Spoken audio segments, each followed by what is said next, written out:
Go. Lodging. Each individual family at Moonbase Alpha has its own separate residence, which has been designed to provide extreme comfort and maximum living space. In fact, if you have come to NBA from New York City or Beijing, you may even find your residence surprisingly large compared to what you're used to.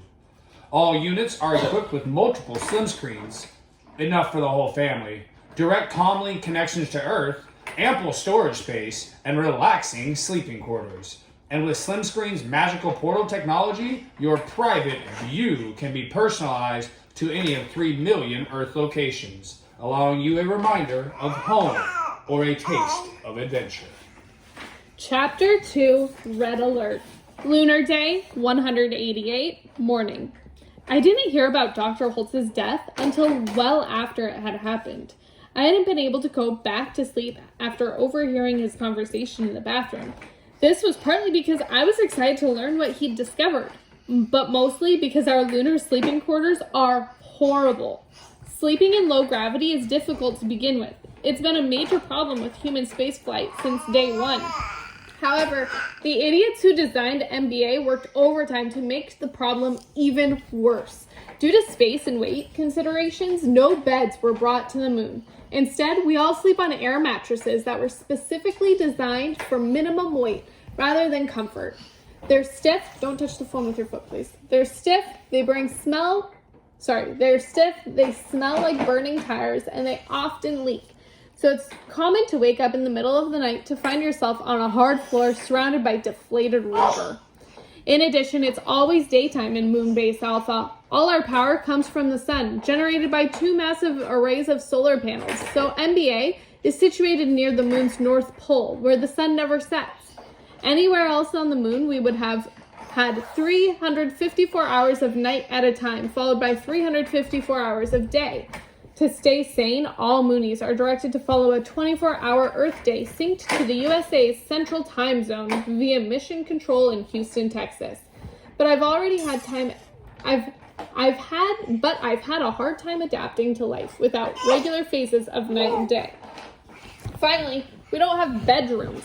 Space is too valuable at MBA for those. Instead, we all sleep in personal sleep pods, which are claustrophobically small chambers built into the wall of our one-room apartment. Each has a sliding door, so you can close it yourself. But no one uses it because that makes the claustrophobia even worse. The sleep pods are stacked 2 by 2 like bunk beds, so I have to climb into mine. It's more like a tomb than a bedroom. With all of that, it's hard enough to sleep on a normal night, let alone when I knew one of the most important discoveries in human history was about to be revealed. I tossed and turned for hours, then I finally gave up and dragged myself from bed at 6 a.m., figuring I could at least check the Slim Screen for the latest news from Earth. However, as I clambered out of my pod, my 6-year-old sister, Violet, she's so loud. I'm trying to read. My 6-year-old sister, Violet, popped her head out of hers. "Morning, Dash," she chirped. "Is it breakfast time?"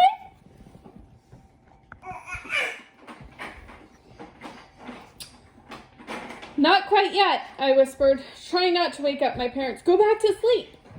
"I hope there's bacon this morning," she said, ignoring me. "Do you think there's bacon?" "No," I sighed. "There's never been bacon here, and as far as I know, there never will be." Violet frowned for a split second, then returned to her usual perky self. "Okay, I guess I'll have waffles then."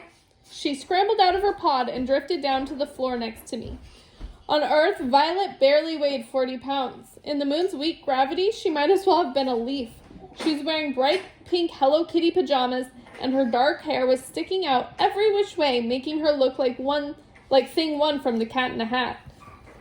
"Is the rocket here yet?" I turned to her, surprised. In my excitement about Dr. Holtz, I'd completely forgot that a rocket was due that day, bringing new Moonies and supplies. The rockets only ever come every few weeks, which make their arrivals one of the rare breaks from the dull routines of lunar life. Can I put my feet here? Thanks. No, it's not due for another few hours, if it doesn't get delayed. Oh, maybe they'll have bacon. I want to get your hopes up. Too late, they're up. Want to play chess? You don't know how to play chess. I know what all the pieces do. That's not the same thing, I said. Did someone mention chess? My mother slipped out of her own sleep pod. In the one next to hers, I caught a glimpse of Dad, who groaned at the early hour and yanked the covers back over his head. Obviously, Violet's refusal to whisper had woken both of them, although Mom, as usual, did her best not to show any annoyance. I've got a little time for some chess before breakfast, she said, tousling Violet's hair. The two of them looked so much alike, with their frizzy hair, dark skin, and green eyes, that people often teasingly ask if Mom just cloned herself. Mom looked to me. Unless you want to play something too, then I could pick a game for all three of us. Oh, like Monopoly, Violet exclaimed. We can play the moon-based alpha version. No thanks, I asked. You sure? Mom asked. Definitely.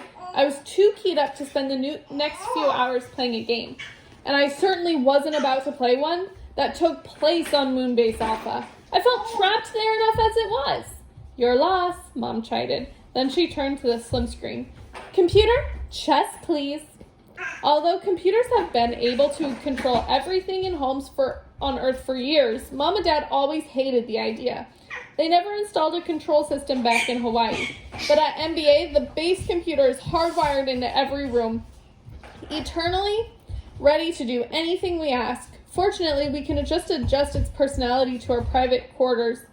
In our private quarters. So Mom and Dad selected the funniest voice they could find, an outrageous, high-pitched German accent. Oh goodness, can you do this, Jeremy?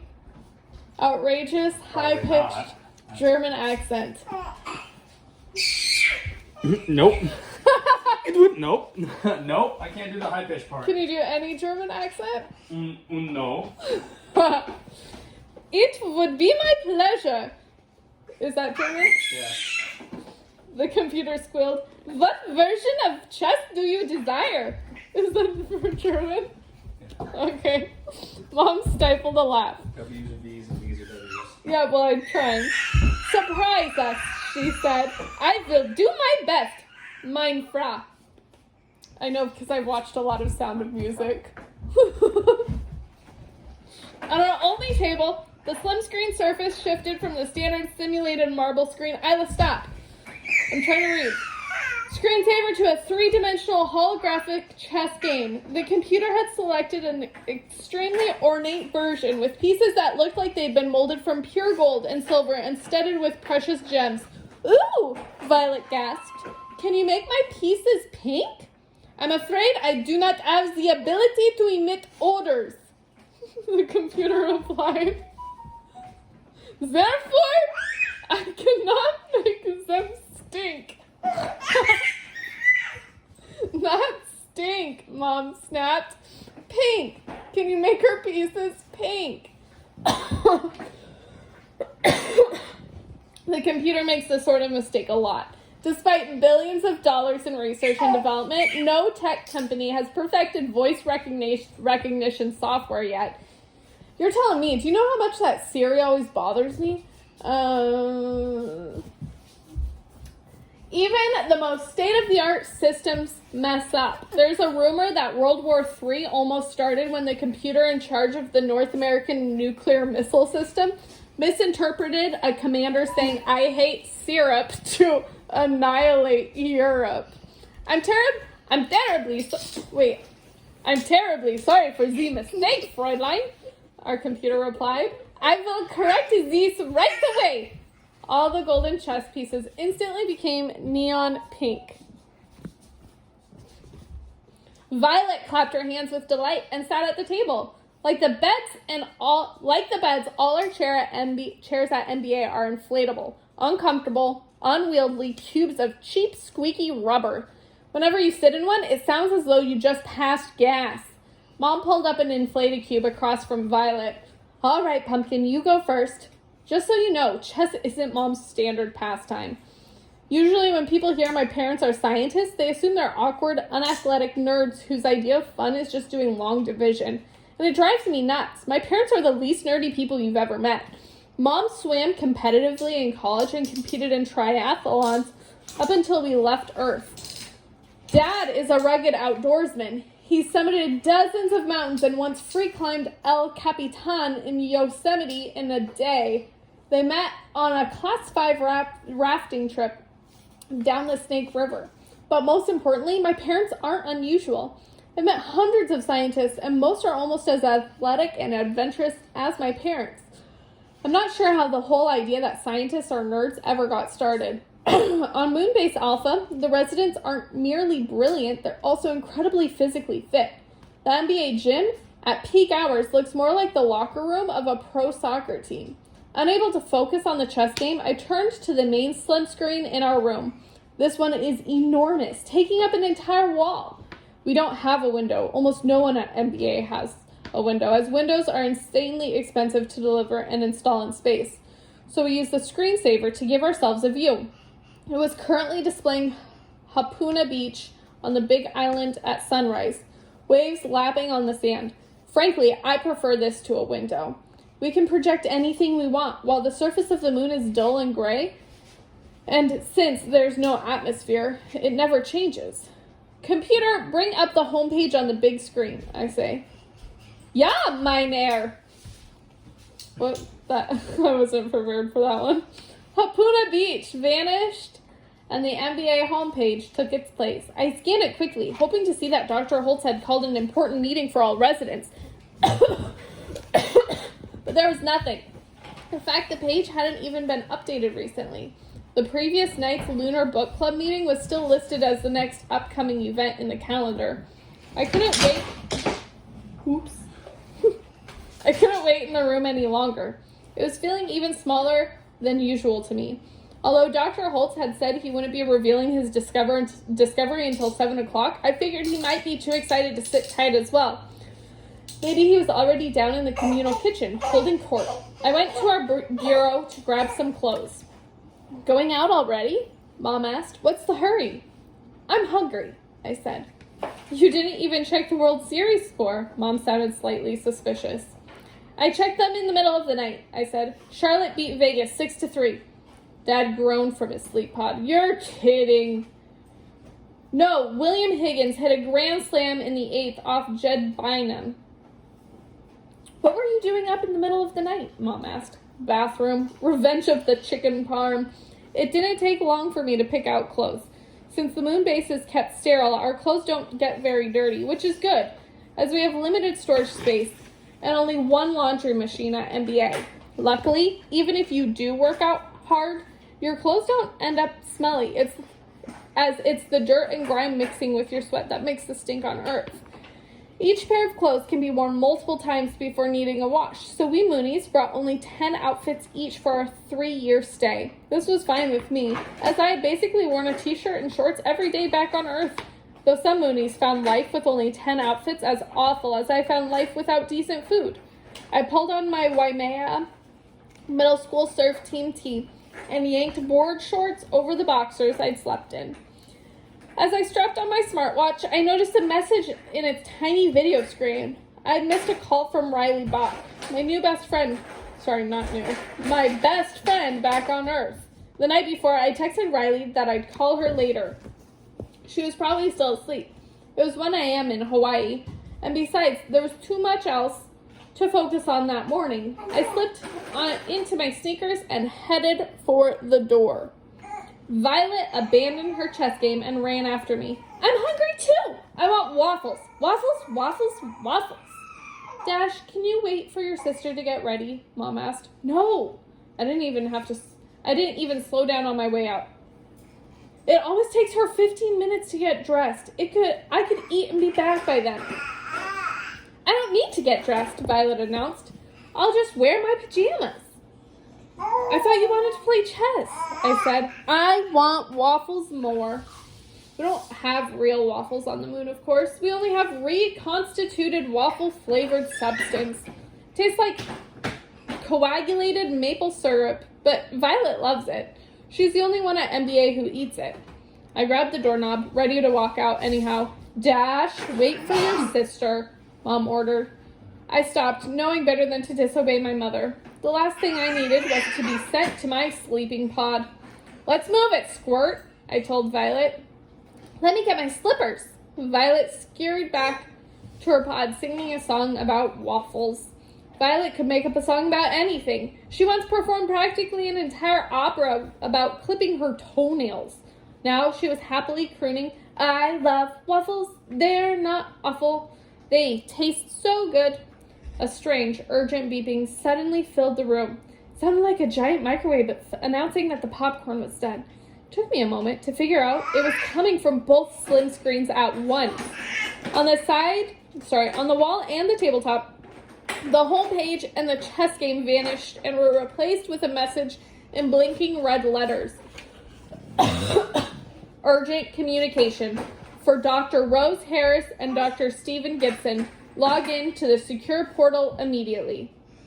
I didn't even know information could be delivered this way. I turned to my mother, who looked as surprised by it as I was. Violet danced around, excited by the noise, and added her own whooping to it. Dad still hadn't emerged from his sleeping pod. At the sound of the alarm, he had jammed his fingers in his ears and burrowed under the covers. Dad had never been a morning person. Stephen, Mom called to him, you'd better take a look at this. Dad stuck his head out of the pod and glanced at the big slim screen. He looked like a squirrel peeking out of its nest. What the heck is this about? He grumbled. Mom shrugged. She was already using the tabletop slim screen to log into the portal. I was humming with excitement, figuring the emergency message had to do with Dr. Holtz's discovery. Maybe he hadn't been able to wait until 7 and had already revealed his amazing news to the top brass at MBA, who are now getting the word out. Or maybe he was calling a big meeting to share the news with everyone at once. I opened our door to see if anything was happening. There are 2 tiers of residences at Moonbase Alpha. Ours is on the 2nd floor, one down from the end.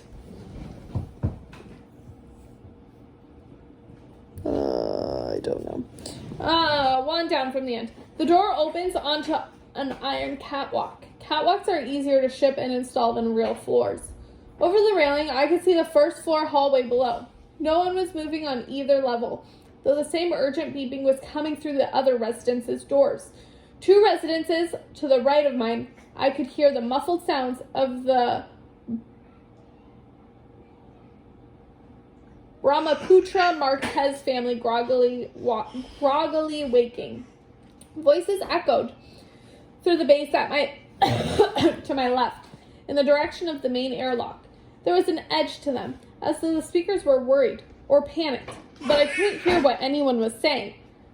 Their words were all drowned out by my sister, who was still singing about breakfast food at the top of her voice. I'm going to stop there. It's getting to be a long video. We'll finish this chapter in a part 2. Bye, friends.